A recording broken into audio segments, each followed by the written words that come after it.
बहू या नौकरानी पूरे 4 साल बाद हेमंत कनाडा से लौटा था।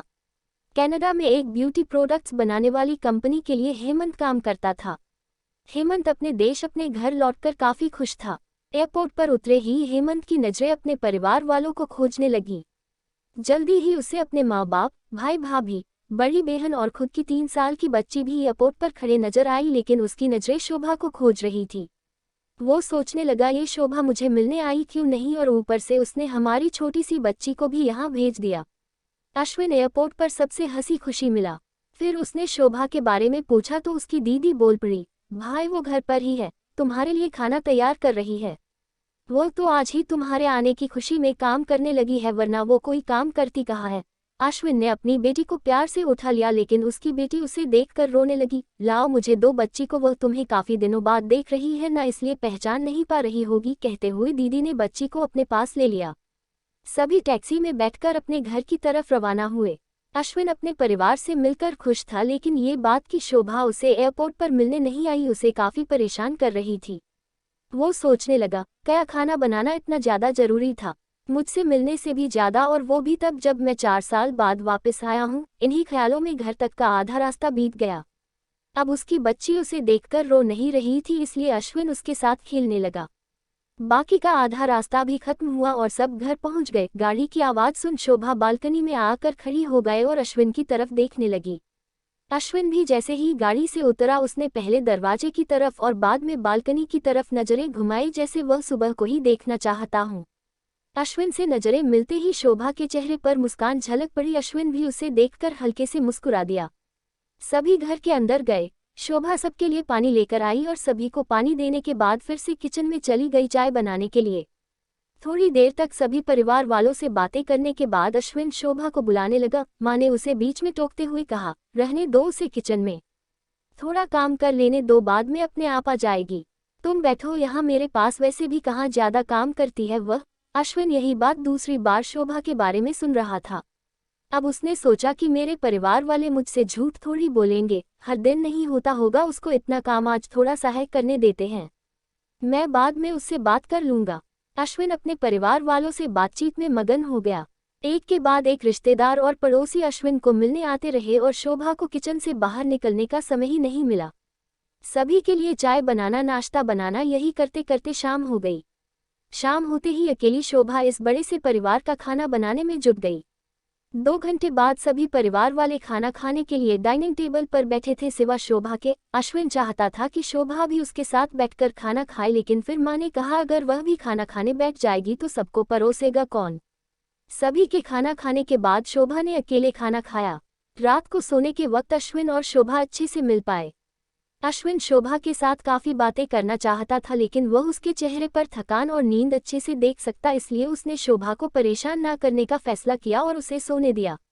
शोभा सोने ही वाली थी कि उसकी छोटी बच्ची रोने लगी तो शोभा तुरंत उठकर उससे दूध पिलाने के लिए चली गई। अश्विन कब सो गया उसे पता ही नहीं चला। जब सुबह बच्ची की रोने की आवाज आने लगे तो अश्विन उठा और शोभा को पुकारने लगा। जब शोभा पास नहीं दिखी तो उसने बच्ची को चुप कराया और फिर से सुला दिया। अश्विन बाद में शोभा को देखने लगा तो शोभा उसे फिर से किचन में मिली, जो सुबह सुबह ही जल्दी उठकर घरवालों की चाय नाश्ते की तैयारी में लग गई थी। अब अश्विन सोचने लगा, माँ और दीदी तो कहती थी कि शोभा ज्यादा काम नहीं करती, लेकिन जो मैं देख रहा हूँ वो तो कुछ और ही है। अश्विन अब सब समझ गया था, पर वो अपनी माँ को ऐसा नहीं बोल सकता था कि शोभा से ज्यादा काम ना कराया करो, इसलिए अब उसने खुद ही शोभा की मदद करना शुरू कर दिया था। अश्विन के हाथ बटाने से शोभा को थोड़ा अच्छा लगने लगा था। पहले जहां उसका चेहरा थकान से उतरा रहता था, अब उस पर थोड़ी थोड़ी चमक आने लगी थी। अश्विन ने कुछ दिनों में ही ये महसूस कर लिया था कि शोभा अब वो शोभा नहीं रही थी जिसे अश्विन शादी करके लाया था, वो तो कोई और थी, जो तोते की तरह बोलती थी, और ये शोभा तो बिल्कुल चुप है, गुमसुम है। ऐसा लगता है जैसे किसी के दबाव में हो, किसी डर की वजह से सहमी हुई हो। अश्विन शोभा को उसके काम में और ज्यादा मदद करने लगा। अश्विन का ऐसा व्यवहार अब घर वालों को खटकने लगा। घर के सभी बड़ों और उसकी दीदी ने मिलकर अश्विन को समझाया, तुम अपनी बीवी की मदद करते हो उससे हमें कोई ऐतराज नहीं है, लेकिन तुम्हें भी एक हद तक ही ऐसा करना चाहिए।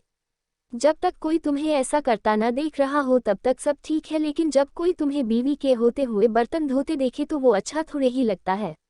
और सोचो आगे चलकर शोभा को तुम्हारे हेल्थ की आदत पड़ गई तो तुम्हारा अपना काम में ध्यान लगाना मुश्किल हो जाएगा। अश्विन हमेशा से ही अपने परिवार वालों की बात मानता आया था। जिस तरह से सबने अश्विन को समझाया था, अश्विन भी उनकी बातों में आ गया। अब अश्विन शोभा की मदद करने से कतराता था। कभी कभार वह बच्ची के लिए दूध गर्म कर लिया करता, उससे ज्यादा कुछ नहीं। घर वालों ने अश्विन को विदेश जाने से मना कर दिया और कहा कि यहीं पर कुछ काम कर लो। अश्विन ने अब घर से ही ब्यूटी प्रोडक्ट्स ऑनलाइन बेचना शुरू कर दिए। उसका परिवार भी बढ़ गया। अब उसे 2 बेटियां और 1 बेटा था। दोनों बेटियां स्कूल जाने लगी थी, लेकिन बेटा अभी भी छोटा था। जितना अश्विन कमाता था उतना सबके लिए काफी न था। काफी सोच विचार करने के बाद अश्विन ने यह फैसला किया कि वह अब शोभा के साथ शहर में जाकर रहेगा, जहां पर शोभा भी काम कर पाएगी और वह घर से ही अपने ब्यूटी प्रोडक्ट्स बेचना शुरू रखेगा। इस तरह से वे अपने पैसों की तंगी को पूरा करेंगे। परिवार वालों ने भी अश्विन को इजाजत दे दी। अश्विन चाहता था कि माँ भी उसके साथ रहे, लेकिन माँ को शहर में आना मंजूर न था। माँ बड़े भाई के साथ रहने लगी।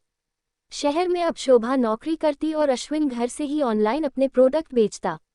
कई साल ऐसे ही बीत गए। शोभा घर का काम और बाद में बाहर का काम करके पहले से भी ज्यादा थकी थकी रहने लगी।